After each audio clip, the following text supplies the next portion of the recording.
তারাবির নামাজ তো তারাবির নামাজ ছিল না। তারাবির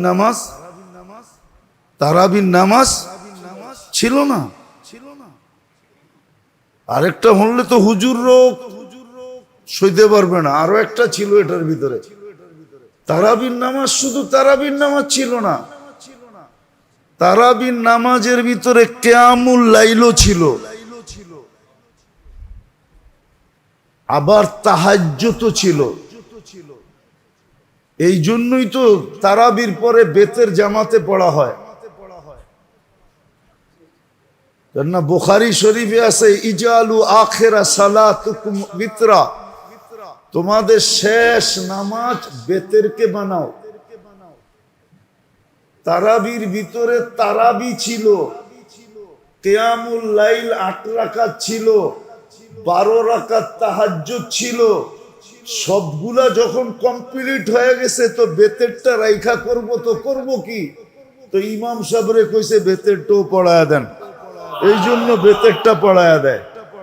নাইলে বেতের তো ছিল সবাই শেষের নামাজ। তারাবি তো শুধু তারাবি ছিল না, তারাবি তো শুধু তারাবি ছিল না। আর ভালো মতে বোঝেন, তারাবি শুধু তারাবি ছিল না, এটা তারাবি ছিল, কিয়ামুল লাইল এর ভিতরে ছিল, আবার তাহাজ্জুদ এর ভিতরে ছিল। এই জন্যই তো কয় সারা রাত্রের নামাজ যখন শেষ, তোর বেতেরটা রাইখা করমু কি? ওটা আপনার পিছে পড়া ফেলাই, এই জন্য ইমাম ওইটা পড়ায়া দেয়। এটার ভিতরে সব ছিল, এক রাত্রের সব ইবাদত ছিল। 1 মাস পড়তেন, 70 মাসের কি হয়ে যেত? তাহাজ্জুদ হয়ে যেত। 70 মাসের কিয়ামুল লাইল হয়ে যেত। 1 মাসের তারাবি তো হইতই হইতো না। আপনি বলবেন একটা আবার এতটি হলো কেমনে, ঠিক না? একটা 20 রাকাত আবার এতগুলা হলো কিভাবে, ঠিক না? তো একজন রে দাঁড়া করাইলি তো দেখা যায়, ঠিক না? উনি বাবা, উনি শ্বশুর, উনি আবার ভাই, হ্যাঁ, উনি আবার জামাই, উনি আবার খালু, উনি আবার ফুফা। একজনই তো, ঠিক না? একজন এতটি হলো কেমনে, ঠিক না? কি একজন এতগুলা না? হ্যাঁ, আবার ছেলে, উনি ছেলে, উনি বাবা, হ্যাঁ, উনি শ্বশুর, উনি আবার কি জামাই, উনি আবার কি ফুফা, উনি আবার কি খালু, আরো বাড়ানো যাবে, উনি আবার দাদা, উনি আবার নানা। একজন এতটি হইলো কেমনে? অনেকে কইব 20 রাকাত আবার এতগুলো হইলো কেমনে? তুমি বোঝো না, এই জন্য বোঝো না, নাইলে একজনে এতগুলা হওয়ার সিস্টেম আছে। তো রমজান ছিল আমাদের জন্য মৌসুম দিছে। বিশেষ করে গরিবদের জন্য এটা মৌসুম ছিল, গরিবদের জন্য।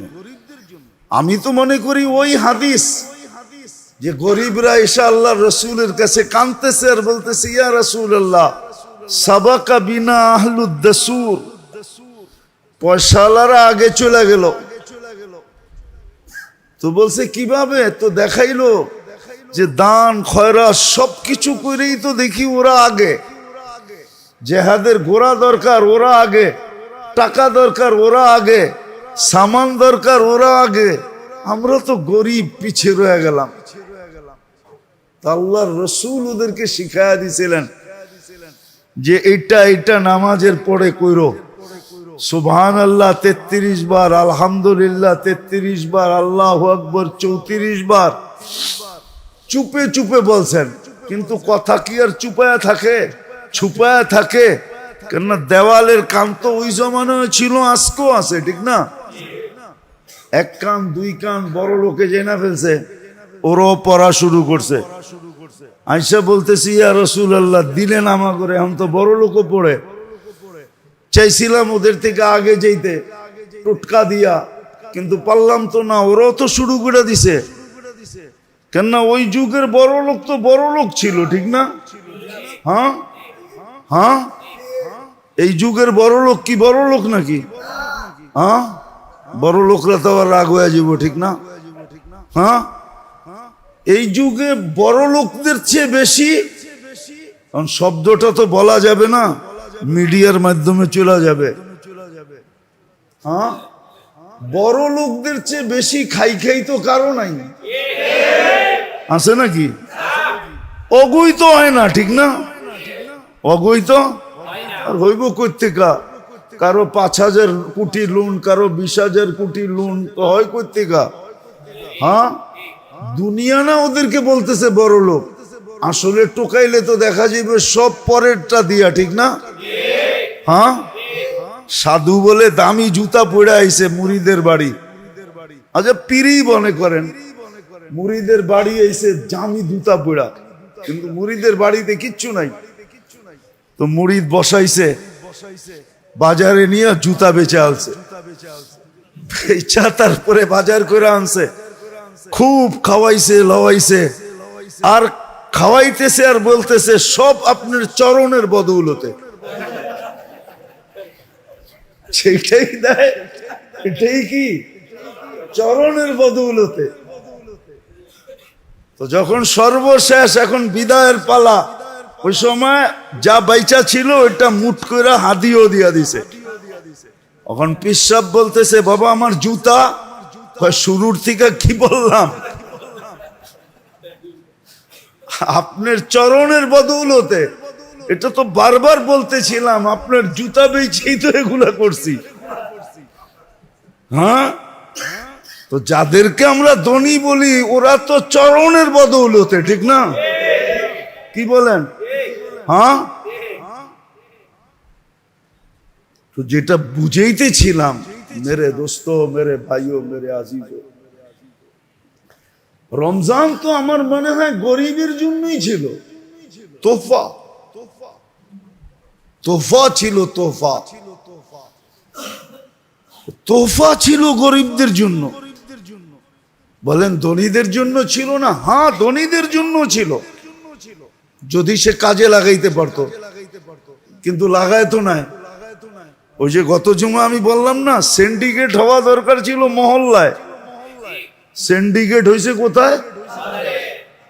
সিন্ডিকেট হয়েছে তেলের বাজারে, তেল শর্ট, তেল নাই, শর্ট। কি শর্ট? এটাই মনে হয় কোরআনে বলছিল, তামাত্তাউ, খায়া যা, দুনিয়াতে কত খাবি, খায়া যা, ওমা লাহু ফিল আখিরাতি মিন নাসিব।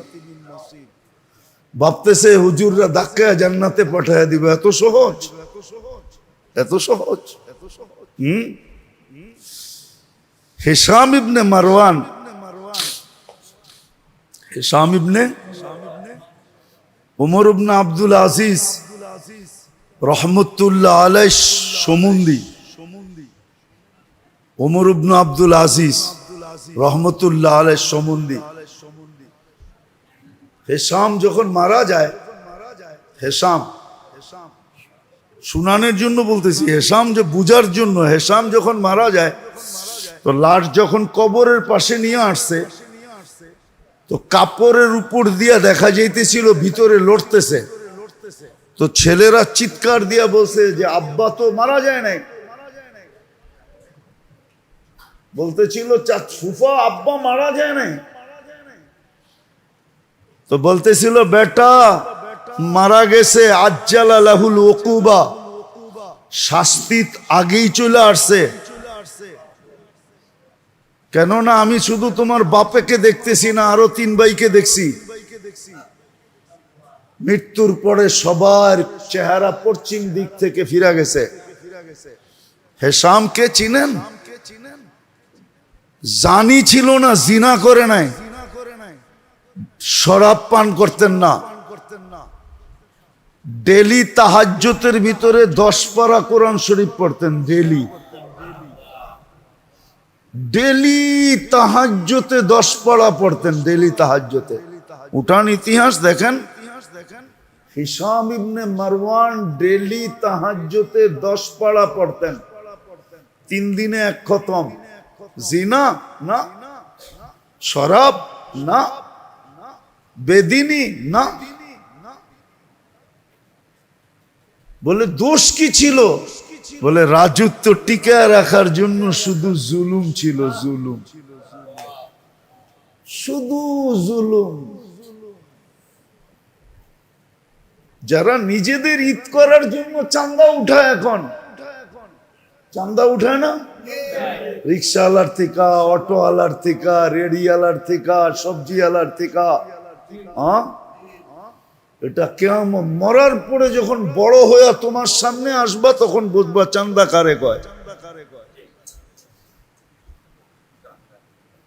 এটার নামই জুলুম। হিশাম ইবনে মারওয়ান ডেলি রাত্রে 10 পারা পড়তো তাহাজ্জুদে, 10 পারা, 12 রাকাতে 10 পারা পড়তো। আপনি চিনেন না হিশাম ইবনে মারওয়ান কাকে বলে? খলিফায়ে বনু উমাইয়া, চিনেন না? শুধু জুলুমের কারণে যারা সিন্ডিকেট করছে বাজারের ভিতরে, সিন্ডিকেট হওয়ার দরকার ছিল মহল্লায়, সিন্ডিকেট হওয়ার দরকার ছিল বাড়িতে। বাড়িওয়ালায় বাড়াটিয়াদেরকে বলতো চলবে না, রমজানে কোনো পাক শাক আমার বাড়িতে চলবে না, সব আমার এখান থেকে সাপ্লাই হবে, কারণ আমার জাহান্নাম থেকে বাঁচা দরকার। তো সিন্ডিকেট এইখানে হয়তো কোনো বাড়াটিয়া বলতো আপনি একটা করবেন কেন, আমাকেও যোগ করে নেন, এটার নামই তো সিন্ডিকেট, ঠিক না? সিন্ডিকেট তো মহল্লায় হইতো, বাজারে হইতো কেন? বাজারে হইতো কেন? জায়গা উপরে সবসময় আঙ্গুল উঠান আছে আমাদের সমাজের কিছু লোক, আমি চিনি, রাগ হয়েন না। একবার মনে হয় বলছিলাম উমরায় দেখছি বয়ে রয়েছে দস্তরখানে, অন্যের দস্তরখানে, নাম কইলে সবাই চিনবেন, সবগুলার নাম কইলেও সারা বাংলাদেশ চিনবে, অথচ অন্যজনের দস্তরখানে বয়ে রয়েছে। আবার ও দেয় নাই ঠিকই আছে, ভাইবা কে হাজার হাজার কোটি টাকা থাকলে কি একটাও তো আমার না, পরের জ্যাবেরতে লয় না কোটিপতি আমি, ঠিক না? এইটা এমন জায়গায় ব্যয় করে লাভ তো হইব না, ঠিক না? তাহলে আমি ফকির ফকিরই থাকি, পরের দস্তরখানে বসি, এটাই ভালো, এটাই এটাই ভালো। নাহলে পরের দস্তরখান, ইচ্ছা করলে তো সুপার মার্কেট কিনা লাগায় দিতে পারে, আপনারাও বলবেন সুপার মার্কেট কিনা লাগায় দিতে পারে, অথচ দুবাই আলারা দেখেন কয় % কমায় দিছে।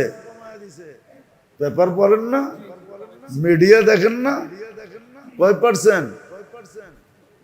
সব সুপার মার্কেট ওরা কমায় দিছে,